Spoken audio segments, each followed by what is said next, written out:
at St. Elizabeth University, where I teach undergrad and graduate courses in special ed and assistive technology. But I spend most of my career working in the schools, working with students and teachers to make them aware of these technologies, which I think are really important, helping kids bridge the gap between what they're capable of doing and their strengths. I'm going to kind of jump around a little bit today because of time. I do want to let you know that I will give you, you have access to this using the QR code. If you scan it, you should be able to get access to this deck. And if not, I will leave Norma and Andy with a link. So I want to go over some reading technologies and talk a little bit about some trends that happen. And even during COVID, the companies were just spending a tremendous amount of research and development, coming up with new technologies and new ways for students to become much more independent around reading text and accessing text. And so it would seem like every week there was something new coming out. So I want to kind of share with you some new things. But one of the things that happened is, a lot of the developers realized that, students, because they're carrying their smartphones and portability, they started to look at how can we provide students with high quality devices that can provide OCR, which stands for optical character recognition, which means that pretty much you can take a picture of something or scan the text and then it will read it using text to speech. So, and the other thing too, it had to be easy to use and also like immediate access. We didn't want something that took a long time to use. I think it's important when we think about these technologies is from the standpoint of the student and allowing them to be as independent as possible. And working with a lot of students, they do get a lot of support in the schools here in New Jersey, but they also need to learn how to become independent, and some of these tools might be a good fit for them. So the first one that I want to talk about, and these are all options, is the C-Pen reader. And I'm going to share my video so you can see that. I'm just going to go over here. So this is the, give it a second, hopefully.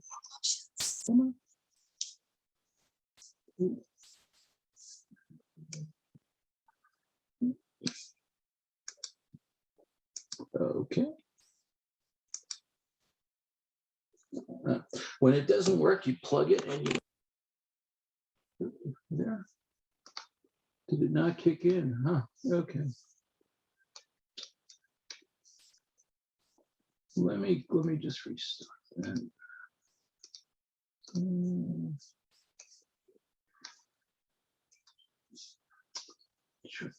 Let's try that one more time. If it doesn't work, we'll.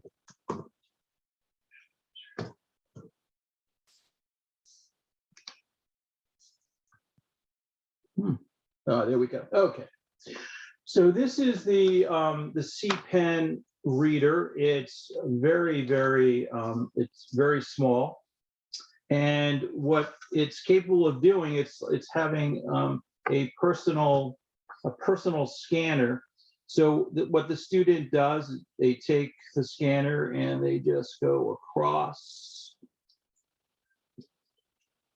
the screen, and then it reads it. It has text to speech as well as the text is on the display. Now, of course, this might not be optimum to read an entire book, but it can certainly use it to isolate a word that maybe you don't, like Newfoundland. Let's see what happens when it does. So I just scan over it. And it said Newfoundland. It also has a dictionary, and a lot of high schools and colleges are using this for examination. So basically, students can be more independent. It accepts a headset in it, and it allows the student to listen to read the directions or a question on a test. The company actually sells one specifically for examinations. This is not connected to the internet. It doesn't have Bluetooth. So again, it could be something that is secure and students can take advantage of, which is really nice. So again, portable scanning device, works well, provides text to speech, and then with any of these devices, you can change, the volume and also the speed in which it's reading the material. If there's any questions, I think, Norm, I said I kind of take them in context only. Yeah, go ahead. I do have one question. So can you change the voice, like from a male to a female, or? Yeah, there is some options to make the changes, in the menuing system, and you can certainly do that. The next, this is battery operated, or is it a plug-in, or? So this is powered by a battery, and it uses a micro USB cable to actually charge it. So okay, that.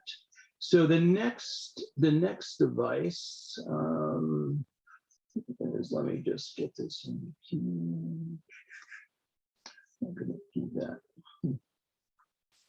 Let me just do that. So the next device I'm going to show you, which is quite unique, and you may have seen advertisements for it. It's the Orcam reader, and this is probably one of the most innovative pieces of technology that I've seen in a really long time. It's got a 13 megapixel camera on board. It's got lasers built in. There's more technology built into this device than what NASA used to send man to the moon, believe it or not. This doesn't require. Brian, we can't see it. But I can see like a. Oh, okay. End of the page. Is ready. Battery is 100% charged. Okay. There we go. So you can see it's about maybe 4 inches. That's it. This also has a lithium battery, so it stays charged 4 to 5 hours. Like I said, a 13 megapixel camera. What's unique about this is that it can take a picture of an entire page and then read the text out loud. So for example, if I were to, So you can take a picture of like a textbook and maybe a computer screen, and it'll read it. Yeah, so what I'm going to do is you're going to see this. So all I'm doing is holding the page down. You see the lights.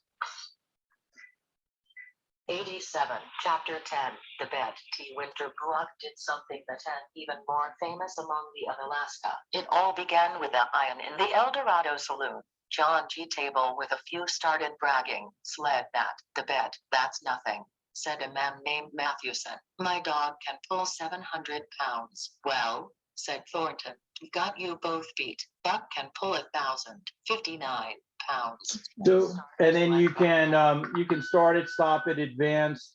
This has Bluetooth technology, so you can use it with Bluetooth earbuds, or you can plug in a headset. But there's no, it doesn't need internet, connection to actually. Yeah, it doesn't need a connection to actually process the text as well.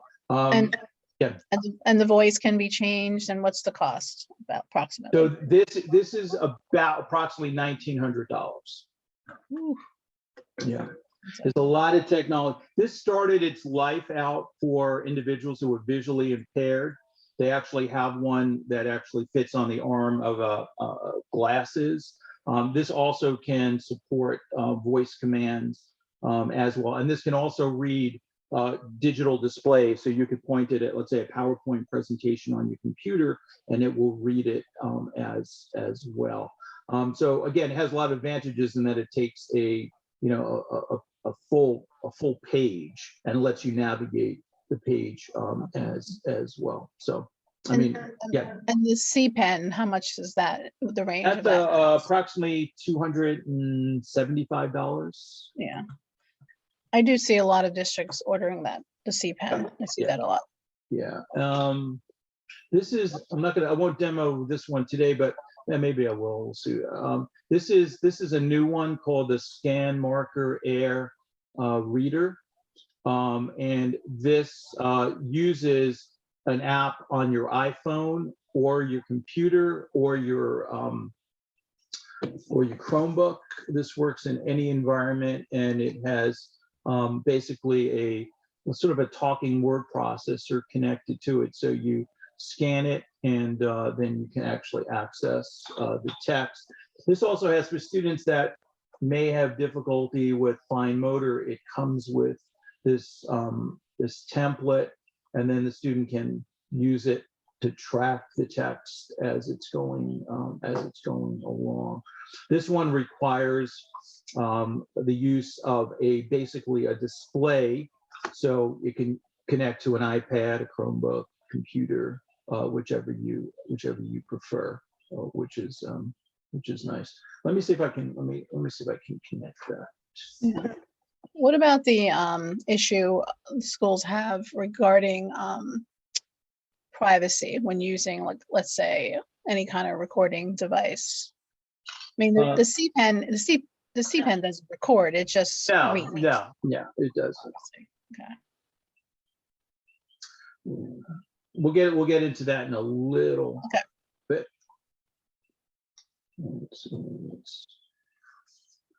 So what I'm going to do now is I'm just going to use this template, and it's on the Read Live. So now I'm going to, it should.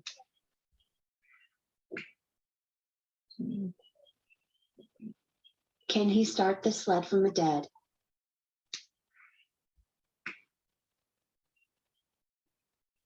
Stop, asked Matthewson. So what's nice about this, I mean, they all have their pluses and minuses, is that, again, if you have a student maybe has some visual issues, I can make this larger.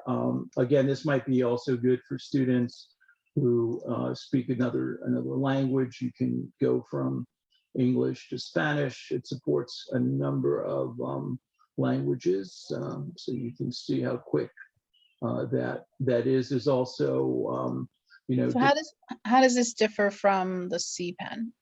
so this one doesn't, I'm going to go back here. This one doesn't have a screen. You need to connect it via Bluetooth to an iPad, an iPhone, Chromebook, or a Mac or Windows computer. So right now it scans into their application, which is free, but it only scans into their application, which is basically a text-to-speech engine as well. So if you need that capability, let me go back here. So over here you can come in and you can change the speed. You can also change. Can he start the sled from it? Thank you for choosing Scan Marker. Thank you for choosing Scan Marker. Let's try Matthew. Thank you for choosing Scan Marker. So you have a lot more flexibility, and again, you're using a larger visual display, so that's how this one kind of is unique. But the whole idea, again, giving students access to text using basically a personal scanning device. This is also, I think, around the $250 price point. This one is relatively new in the marketplace, and it's kind of interesting. A lot of these companies are overseas, so the Orcam Read and the Scan Marker Air Reader are both Israeli companies, and the C-Pen is a UK-based company. So they're doing a lot of really exciting work. Any questions, Norma? From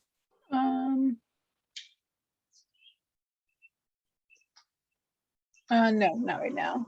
All right, now. Okay. Shutting down. Please wait. All right, so that now if you're using an iPad or iPhone, some other apps to take a look at would be Seeing AI, which stands for having a brain fog right now. Power off. And Seeing AI is really a powerful tool. It was developed by a visually impaired engineer at Microsoft, and it you basically point your iPhone at some text, and it will basically OCR it and read it aloud. It has some other features for the visually impaired. It can recognize currency, but if you wanted to read text, you can certainly do that. And then there's also Voice Dream Scanner, which has a really good OCR component. I'm gonna bring up the Microsoft app and just kind of show you.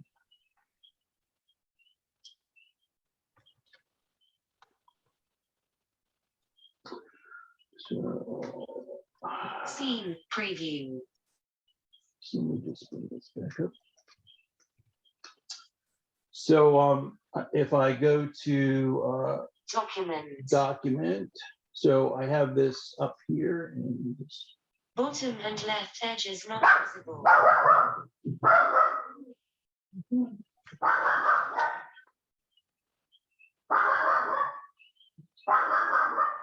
Processing.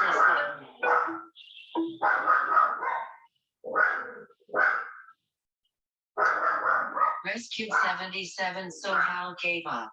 He knew he was beaten. Besides, Buck was so near dead that he probably wouldn't be much use anyway.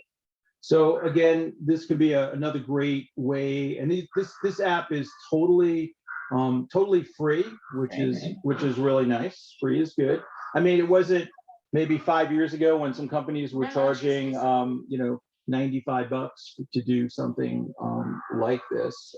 So this has some really strong capabilities that again are totally free. Yeah, it's sweet. Which is really nice. And so some of these, I guess, applications I'm going to talk about now probably pertain more to maybe high school, college students.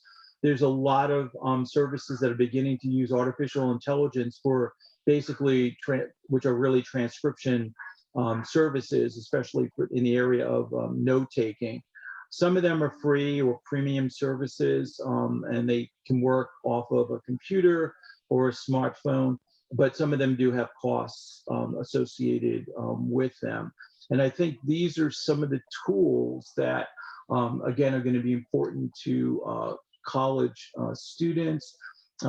Right now, Microsoft Word, if you have Office 365, Microsoft Word Online can actually transcribe audio from basically any wave format, MP4, M4A, MP3. So a student could go into the class with either an Android or an iPhone, record the audio, and then drop the audio into Microsoft Word Online, and it will create a transcript. Right now, they're allowing up to 300 minutes of transcription a month. I'm sure they will open this up later for fee for service, but it actually works. It actually works pretty well. So I'm going to go into my slideshow just to kind of give you an idea of what some of the capabilities are. Hi, this is Dr. Friedlander, and I'd like to show you a really incredible feature that was just added to Word, which is part of Office 365. Right now, this is running on the web version, but my understanding is that this will run on the desktop version of Word 365. This feed, let me go back, sorry about that. So that would really work in like a very lecture style, class. Yeah, let me, there's a lot of, going back and forth. Hi, this is Dr. Friedlander, and I'd like to well, show actually, you it can work going back and really forth, so incredible I'll explain in feature a that was second. just added to Word, which is part of Office 365. Right now, this is running on the web version, but my understanding is that this will run on the desktop version of Word 365. This feature gives students the ability to take audio files and transcribe them. So I want to show you how we do this. So on Word Online. I click on the down arrow here, and you can see that I now have Dictate and Transcribe. I'm going to click Transcribe.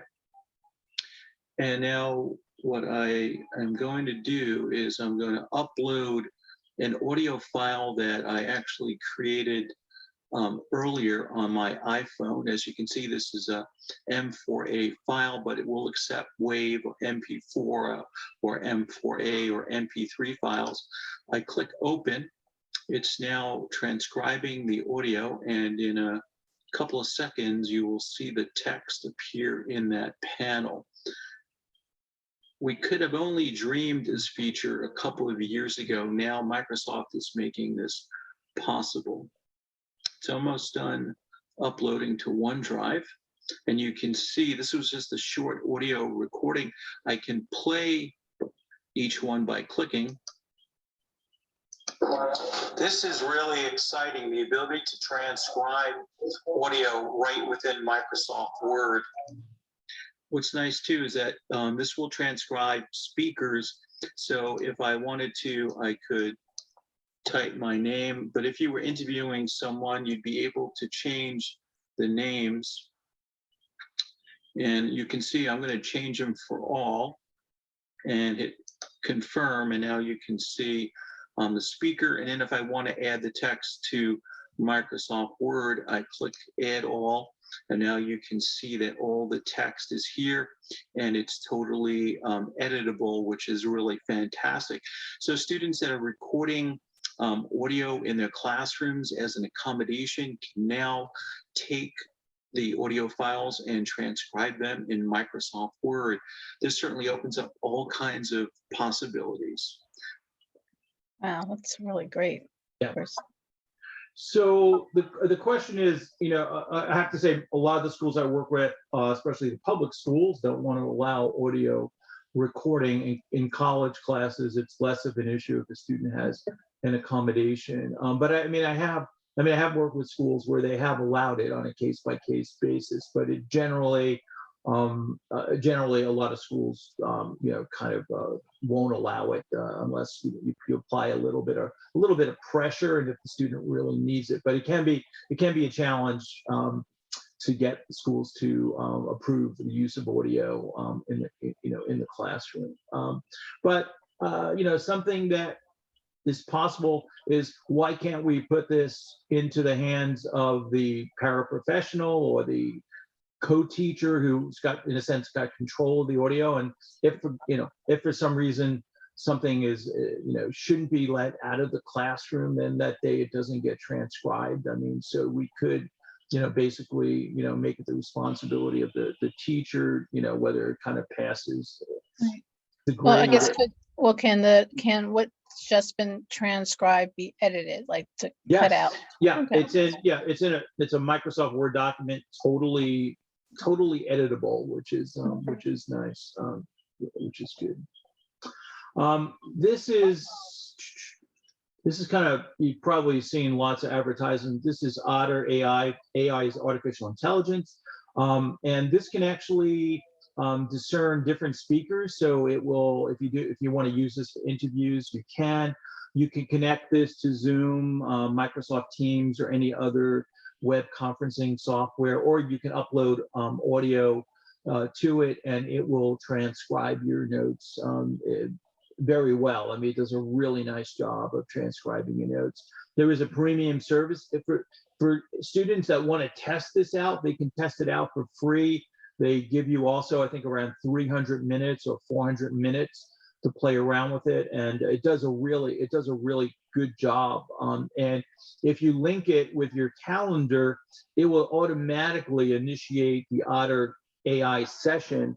If you're if you're doing a Zoom session, you can link it with your Zoom account, and it will just start up and record the audio. So I mean, another great service. And there's lots of these kinds of services available, but they do cost. This is another one, Note Taking Express. I'm just showing you examples. Again, You can upload a recording here or start a recording, and this is the dashboard where all your, your files are available to you. This is Ava. Ava is intended to, it does captioning. One of the things about Ava is almost like Otter AI is that at the end of your session, again, you can test this as a trial. You can set up a trial with this. It will generate a text-based transcript that you can then do what you want with. And again, it does a really nice job. The transcription services have gotten unbelievable. I mean, when we talk about sort of artificial intelligence and machine learning, all these companies are taking advantage of that, and their transcription and sophistication has increased tremendously. So this is another one to take a look at. It was initially intended for closed captioning, but it's certainly available, for providing transcripts as well. So, yeah. So thank you, whoever, I should have turned it on. And actually I can turn on, actually, we'll just turn on the transcription here. Controls, I don't see them. All right, so you should be seeing, do you see the closed captioning now? Yeah, okay, great. Okay, so we'll go back here. So one of the issues, especially for students with learning challenges, is taking notes. So the challenges are paying attention, simultaneously processing the content. A lot of students I work with have been classified with dysgraphia, have severe fine motor skill deficiencies, and also organizing the information. And I would probably say that note-taking does require a lot of skills, a lot of planning, and it's probably one of the areas where a lot of the students are weak in. And a lot of students, who are in high school and college, there's a lot of anxiety when they enter university or college around note-taking for some of these very reasons. So I just want to talk a little bit about some of the tools. There are some smart paper devices, and these are paper-based. I'll explain some of them. They're lightweight, they're portable. A lot of them have handwriting recognition. Some of the cons is that they're dependent on handwriting. There's no preset organization, no audio supports, and also possibility of losing a notebook. So I want to just briefly talk about this one, which is fairly popular, and you may actually see a lot of advertisements for them. This is the Rocket Book. And this is kind of unique because there are templates. So it looks like a notebook, except it's not paper. It's actually it's a Tyvek. It's almost like a plastic. It's almost like the wrap, the envelope that you would pick up in the post office, that very hard to tear. And so these, the Rocket Books use a Pilot Friction pen, which, let's see if I have one here. I'll show you in a little bit. It's called a Pilot Friction pen because the ink is erasable. So what happens is the student writes their notes on this, basically looks like a paper-based pad. This one is actually using the Cornell method, and they actually sell the templates pad with the Cornell method on there. The student takes the notes, and you see at the bottom of the screen, you have 7 different icons. Those icons are mapped to different destinations. So they can be, for example, an email address. It could be OneDrive. It could be Google Drive. It could be Dropbox. It could be any number of places that you want to store and organize your notes. So after you take your notes, you open up the free app, the Rocketbook app, you scan the page, and then what you do is you tick off, you take the pen and you mark off where you want it to go, and then it just automatically gets filed in whatever folder or whatever cloud-based service you want it to be saved in. So for students that are looking for a way to organize their notes and save them in the cloud, this could be something to take a look at. It also again, your mileage may vary, but it also has handwriting recognition. So it will basically process your handwriting and provide you with a text document that you can then copy or into a Word, copy the text into a word processor. So again, for students that maybe have good handwriting but have tremendous difficulty with organization, this might be kind of a low tech way to help them organize their notes and store them as well. When you're done with the page and you've scanned it, you just take a wet cloth and you wipe over the page, and then you're ready for your next your next class, and you're ready to write your notes again. So it's pretty much that easy. Any questions on what? I just want to show you. Yeah. And so this kind of reminds me of the Livescribe pen, but that's a little, it's not exactly alike, but yeah. So this is like, it's just this is the Friction pen. It looks like a regular pen. The only thing is the ink is made so that it can be erased with some water, but there's nothing electronic or mechanical about it. The smarts are really in the app, which is that's where the smarts are at. But again, it can be a good way to kind of organize. So this kind of takes the same idea. These are called Rocketbook beacons. And so as an accommodations, for example, Stockton University has put these beacons, which are these orange triangles, on every single whiteboard in every classroom.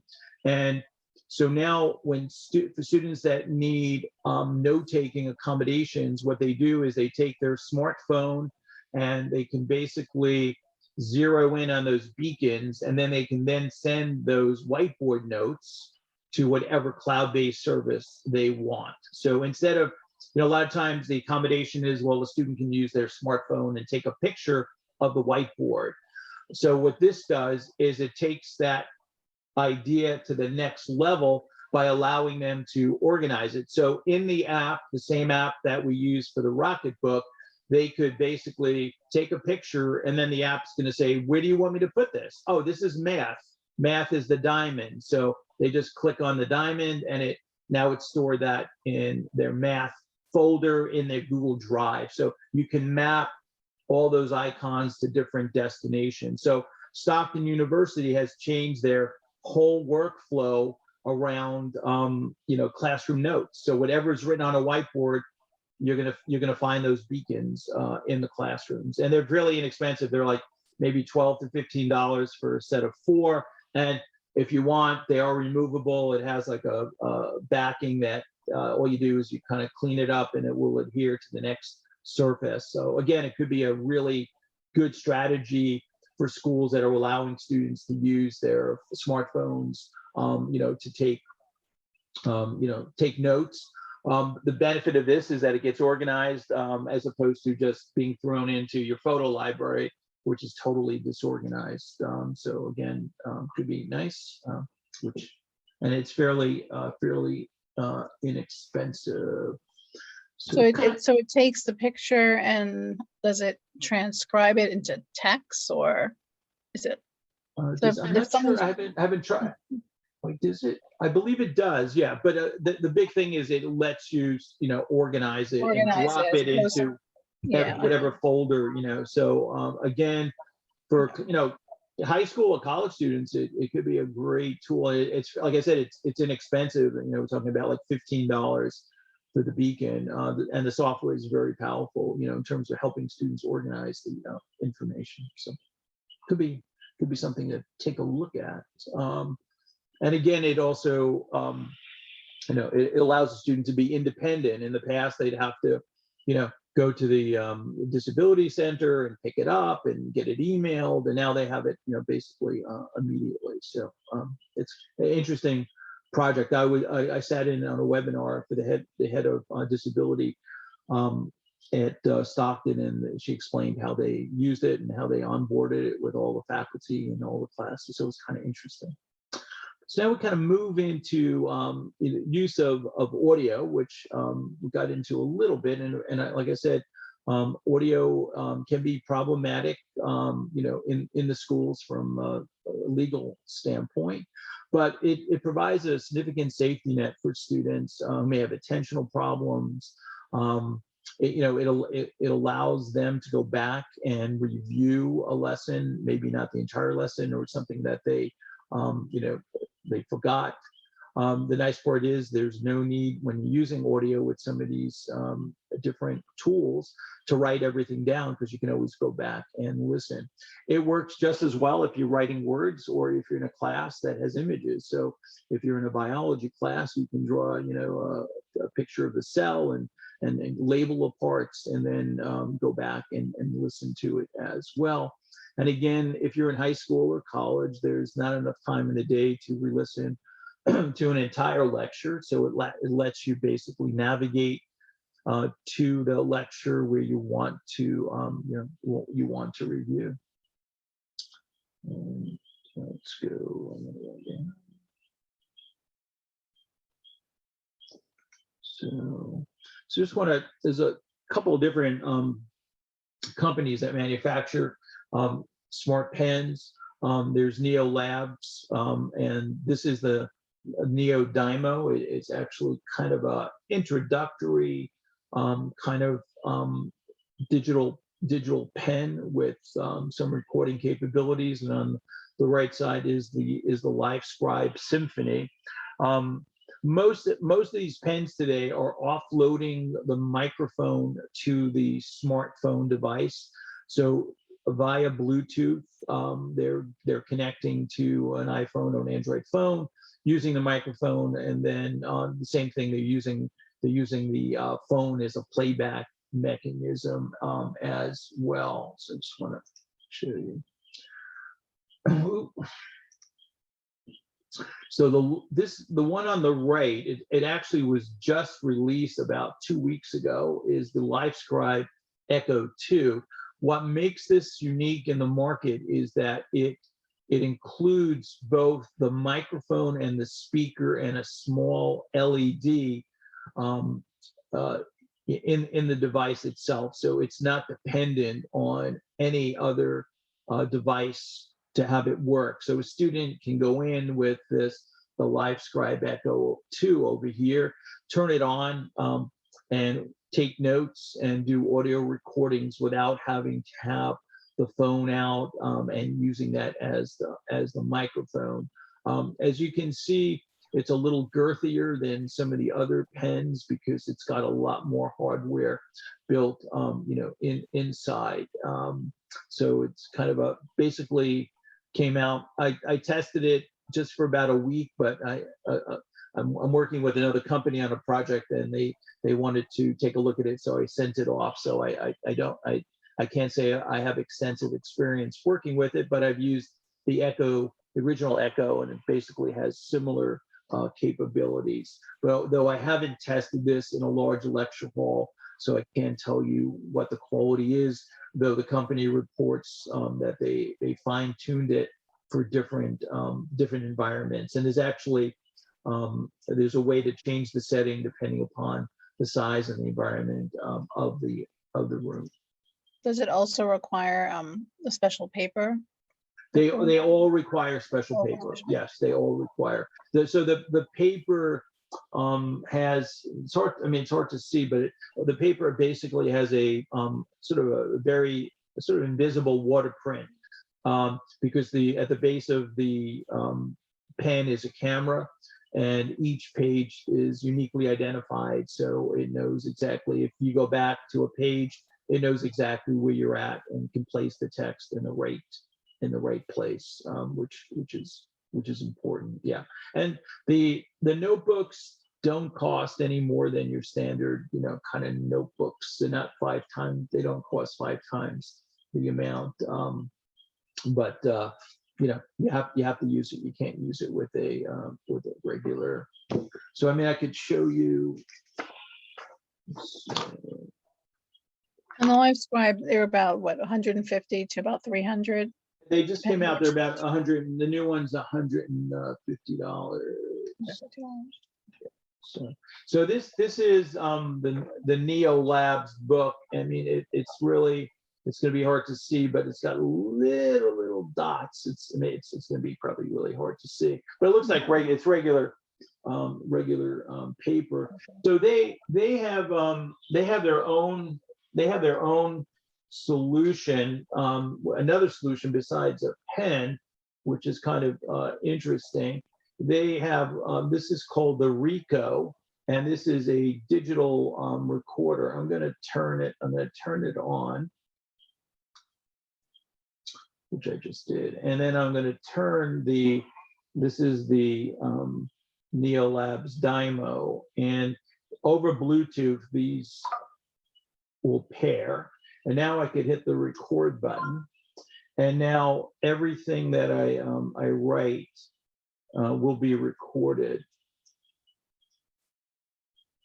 So the advantage of something like this is that it's the digital recorder is very small, no need for a phone, and it's lightweight. So now I'm just going to hit the stop button. So now when I come back, make believe this was some notes, I come back to my dorm, my home, I can just click on this. Something like this is that it's lightweight. So now I'm just going to hit the. So this is just another solution using a smart pen, a digital audio recorder, and then just a smart notebook. And the notebooks come in all different sizes and categories. So if you're a student, you would just carry this around, and this can stay charged for a very long period of time. This is about, I think, $75, and I think the pen's around $70. So you can see you have a relatively inexpensive solution that might work well for a student. And then if you want, you can plug this into your Mac or Windows, download all the audio, and basically archive it as well. So kind of different, a little bit different way to solve the problem with audio. Nice. Yeah, so let's see. So that was the Dymo. So this is kind of another interesting paperless solution. It uses a digital pen, and if you've seen these boogie boards around, they're great for kind of writing notes, and they save a lot of paper. But what this one does is you use basically the boogie board carbon copy pen, which is a digital pen. You write on the boogie board, and then when you tap on that little circle on the boogie board, it sends the text to your iPhone or Android phone in the app. So this doesn't support audio, but basically it's paperless. The app, once you've transferred the contents of your notes to the app, you can file it, you can set up folders and structures, but there's no audio. The nice part about this is there's no paper involved. So you throw this in your bag, you take out your pen, you take your notes, and then you send them over to your phone by just tapping the pen on that little icon in the bottom right. So it's kind of an interesting solution for someone that wants to try to go paperless. This is also, I think, around $175 solution. Pretty robust, but it doesn't support audio. Any questions? Nope, you have a captive audience. All right, so we go back to let me just see. So one of the company Sonocent, which actually kind of just they've sort of transformed a bit. When they first came out with their product, this is a product that tends to be used at the college level. And what it does is it synchronizes basically PowerPoint or slide presentations with audio. So making it easier for the student to listen back to the information in context. So what happens is the student would get the PowerPoint presentation loaded into the audio note taker, and then when the teacher is presenting on slide 1, they would see a representation of the thumbnail of slide 1, and then the student can record audio and in a sense attach it to that slide. When the teacher moves to the next slide, they would move to the next slide in the application, record the audio. It records the audio in kind of bits. Let me see if I can. So Can it also work with like a PDF that the teacher is, giving them? yes, and it also can work with any kind of these webinar conferencing tools.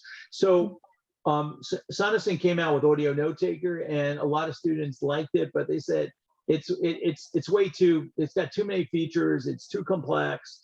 And so what they did is they pared down the application, and they released about maybe it's probably 2 years already. They released Sonocent Glean, and it basically it's a cloud-based application, nothing to install, and what it allows students to do is basically do the most important things that they need to. So over here, what you see on your screen is you see the thumbnail of the PowerPoint slide, and then over here in the middle, students can type some text if they want to. They can also tag the text, which then gets tagged on this side. So this is the audio recording of what the teacher was saying at the time that they were presenting this slide. And so you can see it kind of, these are the audio samples. Now you notice that the student entered the exclamation, let's go back, the exclamation over here. And so what it did, it put it over here to mark where that exclamation mark was tagged, so that when the student can go back and click on that tag and listen to the audio being played from that point forward. So it's a really unique tool. A lot of colleges basically lease this software to students for the semester or for the year. It's fairly inexpensive, and it gives them access to this particular tool. And let me see if we can play the video just to. We know that it's really hard to take good notes and stay focused in the moment. So let's look at how Glean helps you take notes with minimal effort. To get started, click the New Events button. An event is where you'll record audio and add notes. Just give your event a title, then click the Record button. Glean visualizes audio on screen, so you'll see blocks of speech and gaps. When there are pauses, this makes your recording really easy to navigate and lets you link notes or labels to specific moments you may want to revisit later. Let's see how that works. To add a text note, just start typing, then click Send or press Enter to post the note to your feed. You can also post to your feed using Glean's quick labels. So if you hear something particularly important, just click Important. Add text if you want to, or just send it straight to your feed as a reminder for later. Adding a heading breaks up your recording into sections, whether you add text in the moment or leave this for later on. And switching to lightning mode lets you add labels with a single click or keyboard shortcut. When you're done recording, just click stop. You can exit your event safe in the knowledge that Glean continually saves as you work, whether you're online or offline. The cloud icon will show when your changes have also been synced to the cloud, so you can access your events from any device. When you come back to your event, you'll feel pretty good that you have a complete record of what was said and your personal feed showing exactly what you need to focus on. Each entry is associated to specific blocks of audio and has a play button, so you can listen back and note down the information you need. Just fill in the blanks or edit existing entries until you have a super useful set of notes. We'd love to hear how you get on with Glean. Click on the heart icon to let us know how you feel. Or if you have any questions or comments, go to... So that gives you a sense. So it's a very powerful tool, because as you saw, students even after the fact can go back and add text to the tags that they entered. And again, this is a service that a lot of colleges will offer students that may have a an accommodation plan for note taking, and it's fairly inexpensive as well. If you want to try it, I think Glean has either a 15 or a 30-day trial period for use, but it can be a great support for students to become more independent around their note taking capabilities. So Brian, for that one, that's just you're not seeing actual text. Right, you're just it's recording the audio. It's recording audio. Recording the Gotcha. audio. Yeah. And I think you probably, I have a sneaking suspicion that in a couple of months, I don't know anything. I'm just saying this, that there'll probably be a transcription capabilities that will take that audio and transcribe it and provide you a transcript. Yeah. Sana said it's been around for a while. Yeah, they remember, have. Yes. Yeah. They've been around for a while, but they really they're not really actively marketing the larger program, the audio note taker.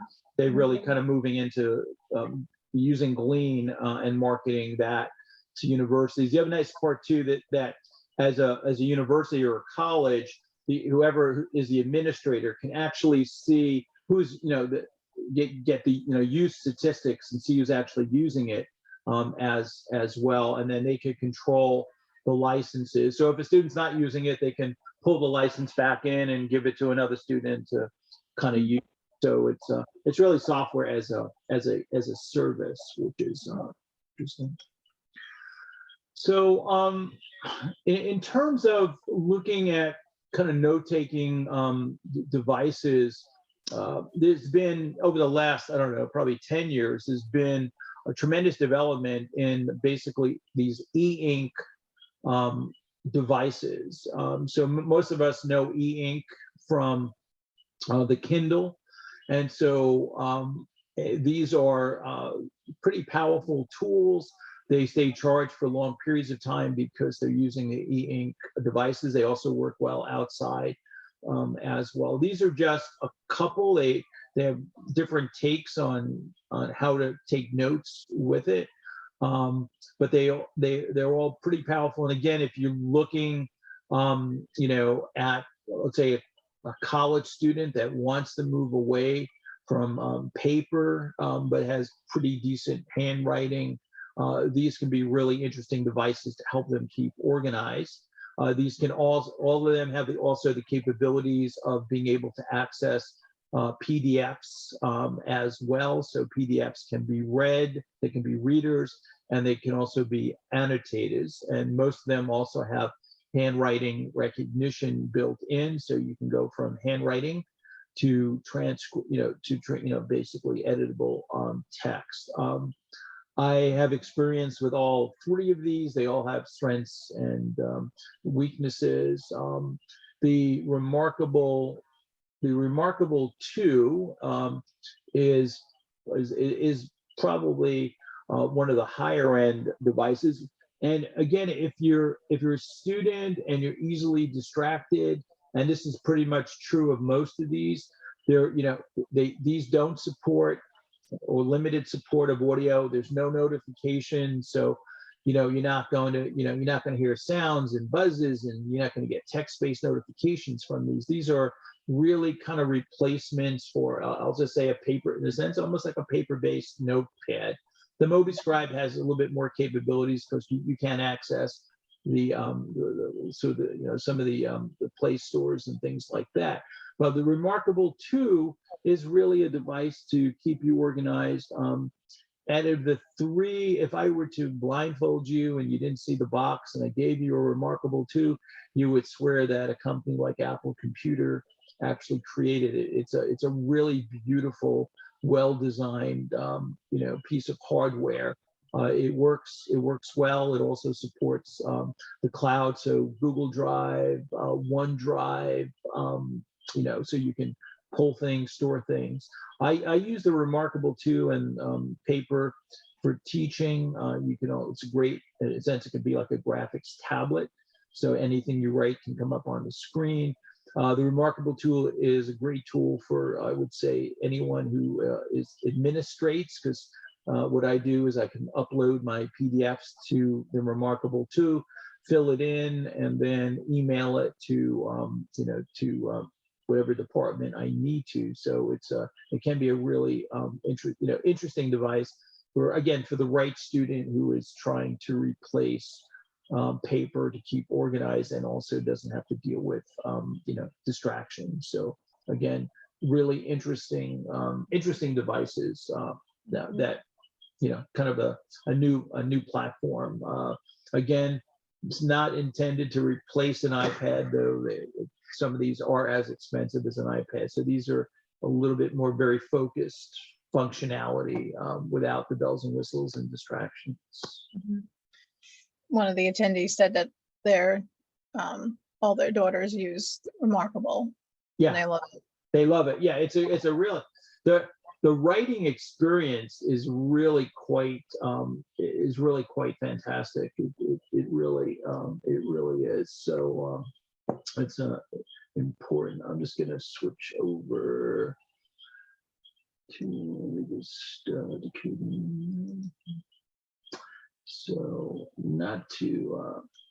So just want to I guess probably about 95% of the schools I work with are Chrome based, and I just want to kind of just do show you. This is read and write for Google Chrome, which a lot of districts probably subscribe to or should subscribe to, and it's basically having an assistive technology toolkit that is available, especially in this case, I'm in Google Docs. So this is the toolkit here.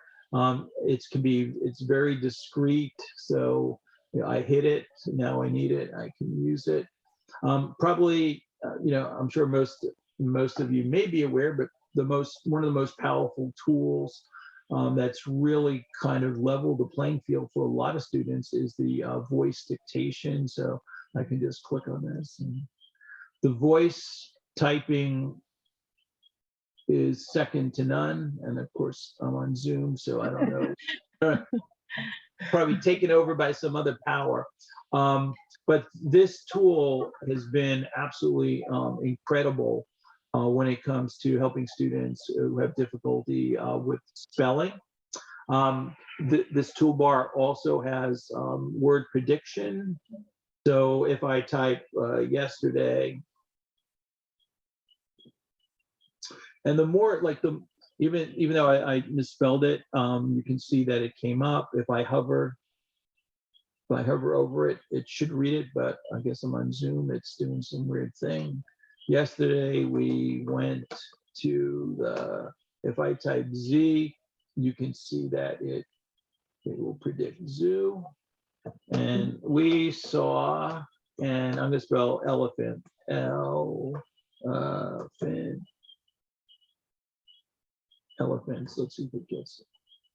Okay, so you can see, you can spell very phonetically, and it and the more you give it, the closer it is. And this is using basically Google search history to kind of figure out what word you're probably going to use. So it's actually pretty good. So that a lot of students use word prediction. It also has a, as you can see, it has picture supports, and it also has a dictionary. There we go. So you can get the definition of words as well. And it also has some basic study skills where students can highlight, annotate, and pull out information. And it also has text to speech. Let's see. Yesterday we went to the zoo. We saw an elephant. Yeah. So that can be helpful as well. Let's see. Okay. So on the website, if your students have reading challenges, this is what the toolbar looks like. It's a floating toolbar. This is the reading tool. It's called Hover Speech. And if you just... Oh, there's one question. What is the name of the Chrome tool? That we just- Read and Write for Google Read and Chrome. Write. Yeah, and it's a subscription. If it runs, I mean, when schools purchase it in a large volume, it's fairly inexpensive.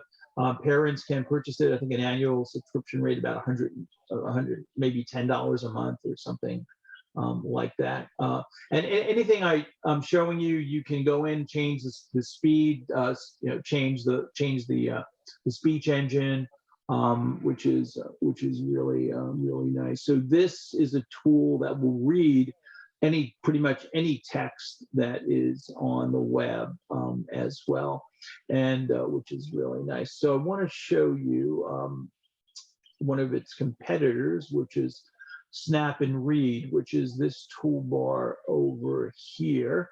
And again, this is using some really interesting technology. So this is something called Simplify Vocabulary. So I'm going to highlight this. I'm going to click on Simplify. So it may be, let me see if I can make this a little bit bigger, but so what it did is, let me go back here. The word is nomadic. Okay, that may be a challenging word for a student to understand. So the first click, next click, it changed it to wandering. Okay, and then the next click, it could put it into whatever the students' maybe native languages, maybe they're Spanish or Portuguese. So the word was brumal, which is a tough word. When I click on it, winter related. So what it does is it looks, and there's an algorithm, and you can change how many words it kind of shows and doesn't show in the options. But this is a really good tool for students that get stuck with some of the more challenging words. This will put a synonym in, so to support their comprehension of the material, which is interesting. So again, all these tools have different pluses and minuses, but that's an interesting part of that particular tool. It's called Snap and Read. So let me go back. So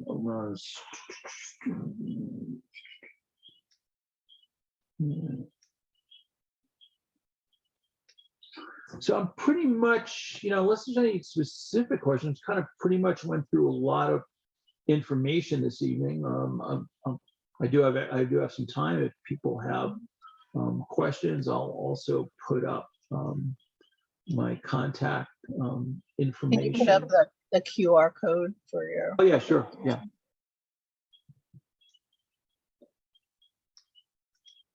Let me just do that. That. I'm just gonna put it over here.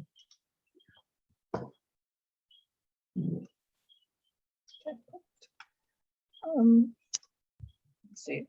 If anyone has any other questions, or if you wanna maybe unmute people, I don't know.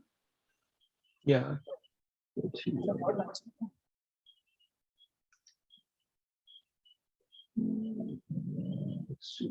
What about a child who's having difficulty just organizing writing? Just organize. Just there's other like programs.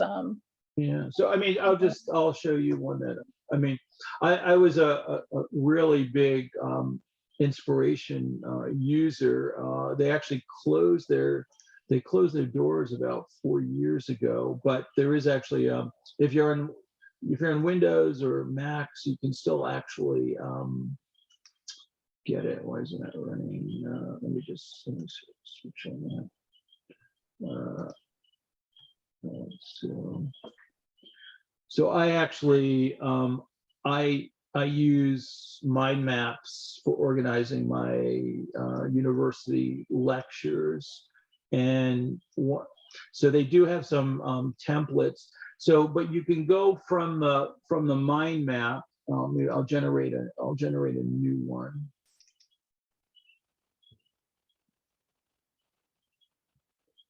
So if we were, say we're brainstorming about favorite activities. And all I'm doing is I'm pressing the tab key, and now I'm hitting the enter key.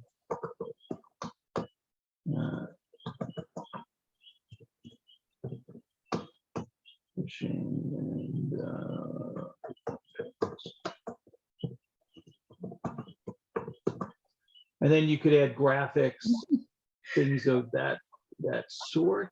Let me see. Wide variety of Oh activities. yeah. Okay. So let me see. So I just want to. So in the I'm just going to change something here. So open it up. So they just changed the editor, and this was something that was really important to me that Inspiration was able to do. So if I can go from the visual side of brainstorming, and when I click over here, I can go to an outline, and then these outlines can be basically exported to Microsoft Word or Google Docs or what have you. So this allows you basically to have a very kind of similar experience to Inspiration. And this is all, again, this is an online app, works in the browser, and is very, very fast and can do a lot of interesting things. I mean, teachers can actually use this for collaboration and things of that sort, as well, which is really nice. So and then it does have some templates for writing, but this may be something that teachers may be interested in. There's a whole bunch of different mind mapping applications. I've been using this for probably close to 10 years, and they just added the ability to go from mind map to outline capabilities, so which is nice. There's a question in the chat. In 4th and 5th grade, what suggestions do you have for students to use these tools more often? I guess maybe Christine, can you maybe expand on that? I'll get back to Christine, but another person, what mind map app is this? So I'll just add this one. MindMeister. Oh, Maestro, you said? Yeah, and if you they also have, I think, like a 15-day free trial, or they let you create 3 maps for free, so you can sign up for a free account as well. So I guess maybe I'm going to read into Christine's. Can you hear me now? Yes, yeah. Okay. So what we're finding in my son's classroom is that I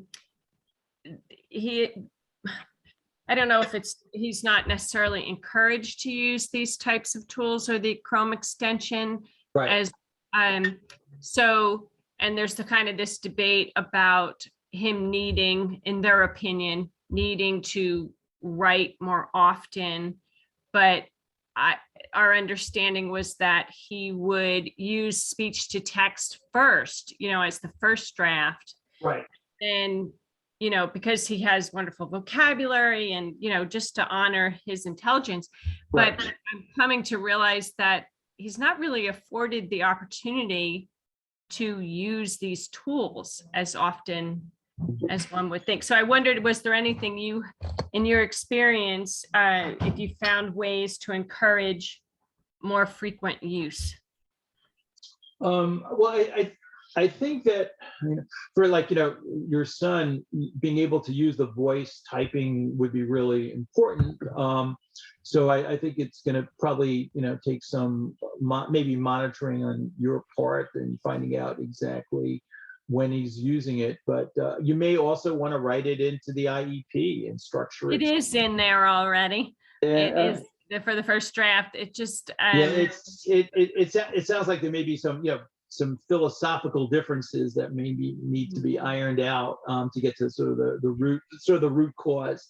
I mean, because you do have a lot of teachers, you have a lot of OTs, and I think it's a balancing act. I would never say, don't continue with fine motor or whatever, occupational therapy. But these tools are efficiency tools. They allow students to do the task more efficiently, and more importantly, to really show what their capabilities are. If you want to get the best out of them, then use these tools. If you want them to be frustrated and not really show what their abilities are, then don't. But I would certainly stress. And the thing is, you may want to maybe the teacher may not be aware what it's like, sort of before and after, but maybe take a baseline of what they do at home using the tool as comparison when the teacher asks to use paper and pencil or something like that. Yeah.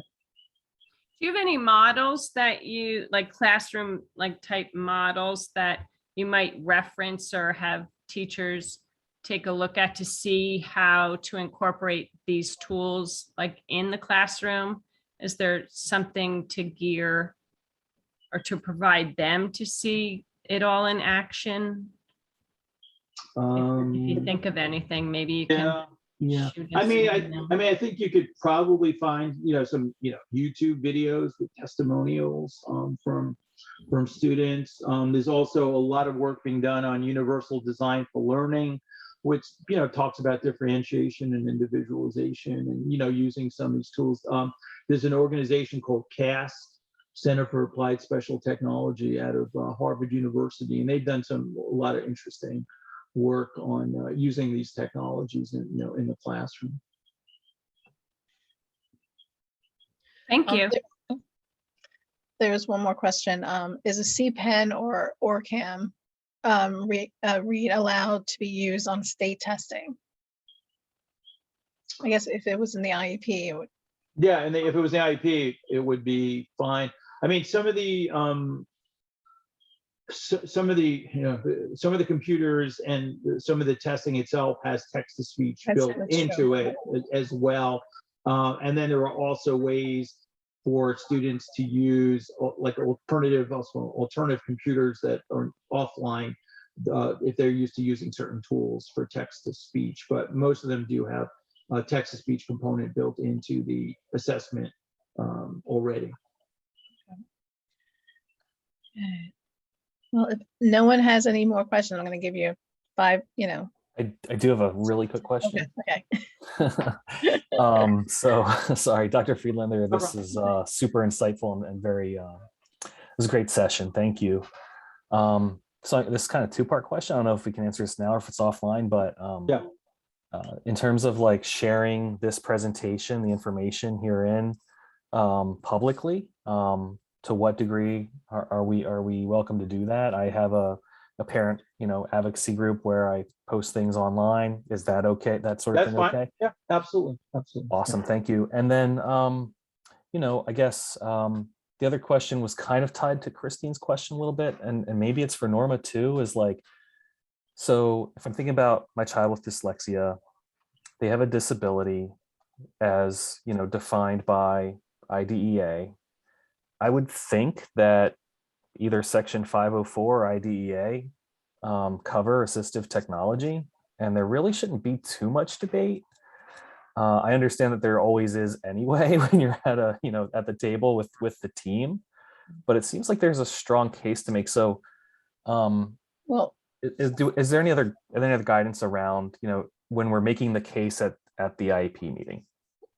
Well, under IDEA, it requires that IEP teams consider assistive technology. I don't really have, I think maybe 10 years ago, there was there were I saw a lot more issues with trying to get assistive technology evaluations, or just having the district to consider some technology.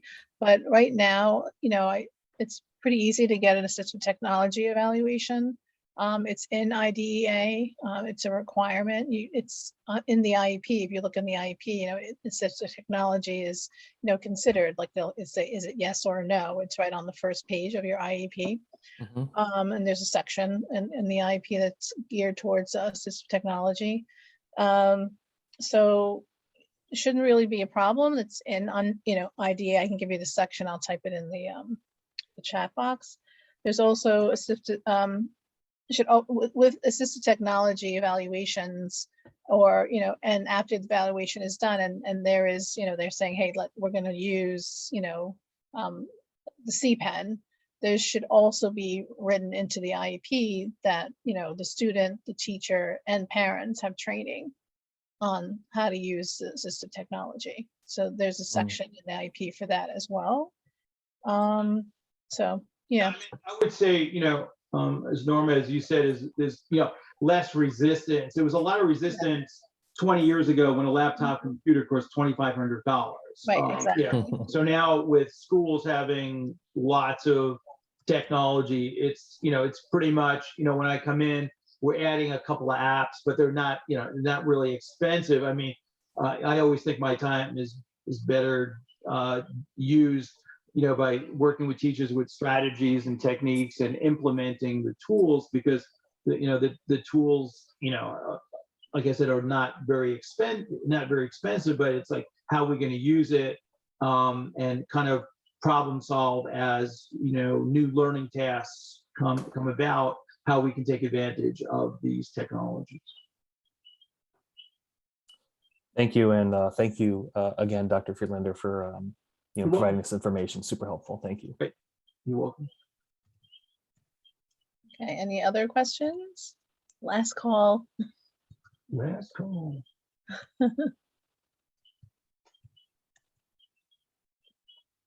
Okay. That was excellent, Brian. Thank you so much for taking your Great. time tonight, and also sharing the slides, because that is going to allow everyone to go back and really look into all the different technology that you talked about this evening. Everyone you have his contact information if you need assistive technology evaluation. He's the person to go to. He's fantastic. And so I also want to thank everyone for attending this evening. This is our last presentation for the school year, and it's been fun. And I'm glad that we ended it with Brian. I think it's a very good time to kind of look at assistive technology, maybe get an evaluation done if it's needed, and use the summer to kind of try out these things, because there's a huge learning curve when you try out any assistive technology. Yeah, and if I could just add, for those parents that are sending students off to college, it's really important this summer would be a great opportunity to just have them take a look and explore, because if they go, will be associated with the disability center at the university or college. The advisor is going to ask what they use. So it's just important that they have some experience and kind of begin to figure out what tools might be helpful to them when they come on campus in the fall. Yeah, I absolutely agree. That's extremely important. You don't want to have to be trying out things to see if it works in your freshman year, first semester. You want to be able to come there and say, I've used the CPEN, I've used this, I use that, and maybe be introduced to a new thing. It might be helpful. Okay. All right, very good. All right, everyone. Thank you so much for attending. Have a good night, everyone. Be good. Bye.